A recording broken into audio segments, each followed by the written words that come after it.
సంబంధించిన బంధువుల్లో లేకపోతే వాళ్ళ సామాజిక వర్గానికి చెందిన కమ్యూనిటీకి చెందిన వ్యక్తుల్లో లేదంటే క్రిస్టియన్లను లేదంటే రకరకాల వ్యక్తుల్లో పెట్టి కనీసం వాళ్ళకి సార్ ఎలిజిబిలిటీ ఉందని చూడకుండా నేను ఎగ్జాంపుల్ చెప్పగలను సార్.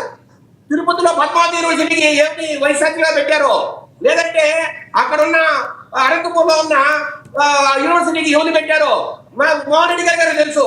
వాళ్ళ బంధువుల్ని భూములు కర్ణారెడ్డి బంధువుల్ని క్రిస్టియన్స్ ని పెట్టి సర్వనాశనం చేశారు సార్ యూనివర్సిటీని. ఈ రోజు మేము బాగు చేస్తున్నాం సార్.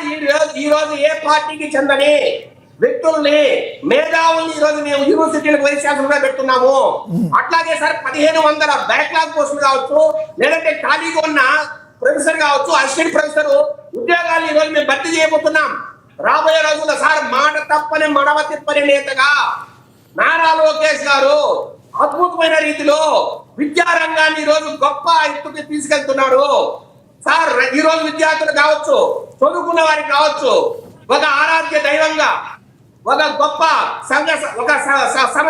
విద్యారంగ సంస్కర్తగా ఈ రోజు లోకేష్ గారు నిలవబోతున్నారు. ఎక్కడ ఇబ్బంది కలిగినా ముందుకెళ్తున్నారు సార్. ఈ రోజు ఇంటర్మీడియట్ వరకు కూడా మనం తల్లికి వందన కింద 15,000 ఇస్తున్నాం. అట్లాగే ఫీజు రీయింబర్స్మెంట్ డిగ్రీ కావచ్చు పాలిటెక్నిక్ కావచ్చు ఐఐటి వారికి కూడా మనము ఫీజు రీయింబర్స్మెంట్ ఇస్తున్నాం. ఇంకా కూడా ఎవరికైనా చదువుకు మనము హెల్ప్ చేయాలని పవన్ కళ్యాణ్ అని అనుకుంటే మాకేం ఇబ్బంది లేదు, హ్యాపీగా ఆయన చేయండి. పిఠాపురం కాకపోయినా సార్ తూర్పు గోదావరి జిల్లా పశ్చిమ గోదావరి జిల్లా అంతటా కూడా ఆయన ముందుకెళ్ళి ఎక్కడైతే విద్యార్థులు ఈ ఆర్థిక ఇబ్బందులతో ఆర్థిక వనరులతో ఇబ్బంది పడుతున్నారో వాళ్ళందరికీ సాయం చేయాలని కూడా మేము కోరుకుంటున్నాం. మా కూటమి ప్రభుత్వంలో భాగంగా ఒక ముఖ్య పార్టీ అధినేతగా ఉన్న ఆయన విద్యార్థులు సేవ చేస్తారన్నా విద్యార్థులకు సహాయం చేస్తామన్నా మేము ఖచ్చితంగా తెలుగుదేశం పత్రం స్వాగతిస్తున్నాం సార్. కానీ దీంట్లో ఇంకా డీటెయిల్స్ కొంత మనం చూడాల్సిన అవసరం ఉంది. 520 మార్కుల పైన వచ్చిన విద్యార్థులను మేము ఆదుకుంటామంటున్నాడు.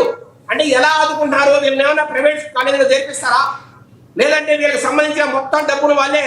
ఎందుకంటే సార్ ఈ రోజు గవర్నమెంట్ కాలేజీలో చేర్పించిన వ్యక్తులకు 15,000 అయితే గవర్నమెంట్ ఇస్తోంది తల్లికి వందన కింద. మరి ఇంకా ఏదైనా అడిషనల్ గా డబ్బిస్తారా? కృష్ణవేణి గారు చెప్తారు సమాధానం తర్వాత దానికి. లేదా పుస్తకాలు చేయడం ఇస్తారా? లేదు వీళ్ళను నారాయణ చైతన్య స్కూల్స్ ఏమైనా చదివిస్తారా? ఇవన్నీ కూడా సార్ కొంత బయటికి రావాల్సిన అవసరం ఉంది. ఆ డీటెయిల్స్ వచ్చిన రోజు ఇంకా ఖచ్చితంగా స్పందిస్తాం సార్. ఈ రోజు ఎవరి దయాదాక్షిణ్యాలు అవసరం లేకుండా ఈ రాష్ట్ర ప్రభుత్వం విద్యార్థులను అద్భుతంగా పోషిస్తోంది, వారికి చదువు చెప్పిస్తోంది. మరింత ముఖ్యంగా ఈ విద్యారంగంలో సంస్కరణ తీసుకొస్తున్నాం. రాబోయే రోజుల్లో దేశంలోని ప్రతిష్టాత్మక ఐఐటీలు కావచ్చు లేదా ఐఐఎంలు కావచ్చు ఎక్కడా తక్కువ లేకుండా మన రాష్ట్రంలో యూనివర్సిటీలు అత్యద్భుతంగా పోటీ పడే విధంగా నారా లోకేష్ గారి ఆధ్వర్యంలో మనం ముందుకు పోయే పరిస్థితులు కూడా. ఒక్క మాట చెప్పండి, ఇందాక మోహన్ రెడ్డి గారు అడిగారు, ఇప్పుడు ఏదైతే విద్యార్థులకు మీ ప్రభుత్వంలో ఉప ముఖ్యమంత్రి గారు కావచ్చు లోకేష్ గారు కావచ్చు ఏ రకంగా ముందుకెళ్తున్నారో, గతంలో నాడు నేడు సందర్భంగా గత వైసీపీ ప్రభుత్వం కూడా విద్యార్థులకు మంచి చేసిందని మీరు యాక్సెప్ట్ చేస్తారా? సార్ ఒక్కటే చెప్తున్నా, నాడు నేడు అని వీళ్ళు డబ్బా కొట్టుకుంటున్నారు. నాడు నేడులో వీళ్ళు ఎంత సంపాదించారో చెప్పమంటారా సార్? 10,000 కోట్లు ఉపాధి హామీ పనుల్ని సార్. ఉపాధి హామీ దేనికి ఖర్చు పెడతారు సార్? సిమెంట్ రోడ్డు ఖర్చు పెడతారు, రైళ్ల ఖర్చు పెడతారు, రకరకాల ప్రజల సమస్య ఖర్చు పెడతారు. వీళ్ళు తీసుకెళ్లి ఆ డబ్బును నాడు నేడు పేరుతో స్కూల్స్ రంగులు వేశారు. తప్పు లేదు, మేమేం కాదనట్లా ఏంటి. కానీ మీ దగ్గర రోడ్లు వేశారా, రైలు వేశారా? ప్రజలకు నిత్యావసరాలైన సమస్యలు పక్కన పెట్టి నాడు నేడు అన్నారు, మంచిదే. కానీ అక్కడ మీరు ఏం చేశారు? సెంట్రలైజ్డ్ కరప్షన్ కు మీరు సార్ అక్కడ ట్రైల్స్ కావచ్చు కావచ్చు రకరకాల విజయవాడ నుంచి మీరు చక్రం తిప్పి 50% డబ్బులు దాంట్లో మీరు కమిషన్ గా తీసుకుని మీరు సర్వగా నాశనం చేసిన పరిస్థితి మీది కాదా సార్? నేను ఓపెన్ డిబేట్ ఛాలెంజ్. నాడు నేడు కార్యక్రమంలో మీరు ఎంత తిన్నారో, టైల్స్ లో ఎంత మిగులుతుంది, పెయింటింగ్ లో ఎంత మిగులుతుంది, ఆ రకమైన బిల్డింగ్ పనుల్లో ఎంత మిగులుతుంది మొత్తం చెప్పమంటారా?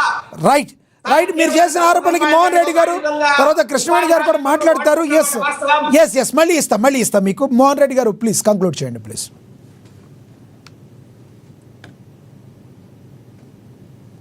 మోహన్ రెడ్డి గారు ప్లీజ్ కంక్లూడ్ చేయండి, మాట్లాడండి. మోహన్ రెడ్డి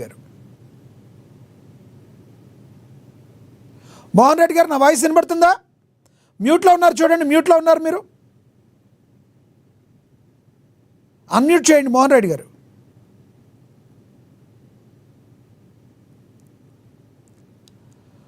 మోహన్ రెడ్డి గారు వాయిస్ వినబడుతుందా మీకు? ఎస్, మోహన్ రెడ్డి గారితో మళ్ళీ మాట్లాడదాం. కృష్ణవేణి గారు కంక్లూడ్ చేయండి. సార్, లక్ష్మీనాథ్ గారు, మా జనసేన పార్టీ అధినేత పవన్ కళ్యాణ్ గారు చేస్తున్నటువంటి మంచి కార్యక్రమానికి, అదే పిల్లలు ఎవరైతే బాగా టాపర్గా వచ్చి ఉన్నత విద్యని అభ్యసించాలని అనుకుంటున్నారో వాళ్ళకి కొన్ని కళాశాలలు వచ్చి ముందుకొచ్చి ఇవ్వడం కూడా జరిగింది సార్. దాని గురించి ఆయా కళాశాలకు సంబంధించి ముందుకొచ్చినటువంటి విద్యా సంస్థలకు కూడా పవన్ కళ్యాణ్ గారు కృతజ్ఞతలు చెప్పడం జరిగింది. అంటే ఒక మంచి పని చేస్తున్నా మంచి పనిని ప్రోత్సహించడానికి చాలా విద్యా సంస్థలు కావచ్చు, చాలా మంది ఉదారంగా స్పందించేది చాలా మంది మానవతావాదులు కావచ్చు, వీళ్ళందరూ ముందుకొచ్చి ప్రోత్సహిస్తారు సార్. కానీ దీనికన్నా సరే ఒకటి మంచి పని చేస్తున్నప్పుడు దానిపై అంటే పవన్ కళ్యాణ్ గారు పిఠాపురం కాన్స్టిట్యున్సీలో మొదలు పెట్టినటువంటి ఒక యజ్ఞం ఇది రాష్ట్ర వ్యాప్తంగా పుంజుకొని అనేక మంది విద్యార్థులను కూడా చూసారు. ఇప్పటి వరకు కూడా చాలా మంది విద్యార్థులను ప్రోత్సహిస్తూ ఉంటారు. అలాంటి వాళ్ళు కూడా మనం ముందుకు వచ్చే విధంగా మనం వాళ్ళ సపోర్ట్ కూడా తీసుకుని విద్యార్థులకు ఉన్నత విద్య అందించే విధంగా ముందుకు వెళ్ళాలి. అలాగే ప్రభుత్వ ప్రోత్సాహాలు కూడా ఇస్తూ ఈ రోజు విద్యార్థులు ఎక్కడా కూడా ఇతర రాష్ట్రాల్లో ఎక్కడ ఉన్నటువంటి విద్యార్థుల కన్నా కూడా మన విద్యార్థులు చాలా భిన్నంగా మార్పులు తెచ్చుకోవడం కానీ చాలా ఉన్నతంగా ఎదగడం కానీ ఆంధ్రప్రదేశ్ లో కూడా జరుగుతుంది. అనేక ఐటీ సంస్థలు కూడా ఇక్కడికి మనకి రావడం కావచ్చు, టెక్నాలజీ పుంజుకొని ఈ రోజు లోకేష్ గారి హయాంలో కూడా ఎంత మంచి సంస్థలు మనకి ఆంధ్రప్రదేశ్ కి వస్తున్నాయి, పెట్టుబడులు పెడుతున్నాయి అన్న దాని గురించి కూడా దానికి తగ్గట్టుగానే మన విద్యార్థులు కూడా తయారు చేసుకునే విధానంలో కానీ ఎడ్యుకేషన్ సిస్టమ్ లో కానీ మార్పులు చేర్పులు చేసుకుంటూ ఇవాళ కుటుంబ ప్రభుత్వం ముందుకెళ్తుంది. అంటే గతంలో జగన్మోహన్ రెడ్డి గారు చేసింది పావలా చేసుకుంటే 10 రూపాయలు ప్రచారం చేసుకునేవారండి. ఇవాళ కూటమి ప్రభుత్వం అలా లేదు. కూటమి ప్రభుత్వం 100% చేయడానికి ట్రై చేస్తున్నా, 90% కంప్లీట్ చేస్తున్నా సరే కానీ ఒక ప్రచారం చేసుకోవడం కానీ ఇక్కడ ఒక ప్రశ్న లేవనెత్తుతున్నారు. ఏదైతే ఇప్పుడు ప్రభుత్వ ప్రోత్సాహకాలు ఇస్తుందని చెప్తున్నారు, ప్రభుత్వం ఆల్రెడీ ప్రోత్సాహకాలు ఇస్తున్నప్పుడు మీ పవన్ కళ్యాణ్ గారు సొంత డబ్బులు ఎందుకు ఖర్చు పెడుతున్నారు? ఆ విద్యార్థులకి ప్రభుత్వ పథకాలు అందట్లేదు అనుకోవాలా? ఎందుకు పవన్ కళ్యాణ్ గారు 5,000 ఎందుకు ఖర్చు పెడుతున్నారు? ఏమంటారు? దానికి ఏం చెప్తారు మీరు? సార్, తల్లిదండ్రులు ఒక పిల్లలకి ఎన్ని అవసరాలు ఉంటాయో తెలుసు. ఒక నాయనమ్మకి వచ్చిన పెన్షన్ తోనో లేకపోతే ఒక తాతయ్యకి వచ్చే పెన్షన్ తోనో వాళ్ళని పెంచడానికి కానీ వ్యక్తిగత అవసరాలు కూడా చాలా ఉంటాయి.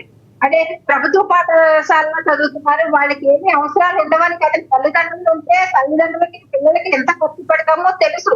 ఉచిత విద్య దొరుకుతున్నప్పటికీ కూడా పిల్లలకి ఎంత ఖర్చు అవుతుందో కూడా తెలుసు. అలాంటి పిల్లలకి ఎవరి మీద డిపెండ్ అవ్వకుండా వాళ్ళు ఎవరు లేరు అనేటువంటి లోటు రాకుండా ఇవాళ పవన్ కళ్యాణ్ గారు చూసుకుంటున్నప్పుడు దాన్ని మనం ఎప్పుడు అభినందించాలి. అలాంటి పిల్లలకి ఎవరు లేరనేటువంటి ఆలోచన రాకుండా అలాంటి పిల్లల్ని హక్కును చేర్చుకుని మనం వాళ్ళకి భరోసాగా ఉన్నామని సో ఇప్పుడు పవన్ కళ్యాణ్ గారు మీరు ఏదో యజ్ఞం చేస్తున్నారు పిఠాపురంలో అన్నారు. ఎంతో మందికి స్ఫూర్తినిచ్చి మరికొంతమంది దాతల ద్వారా రాష్ట్రంలో ఉన్న కొంతమంది ఎవరైతే దేవుడిచ్చిన పిల్లలు ఉన్నారో వాళ్ళందరికీ కూడా మిగతా వారు కూడా సహాయపడతారని మీరు భావిస్తున్నారా?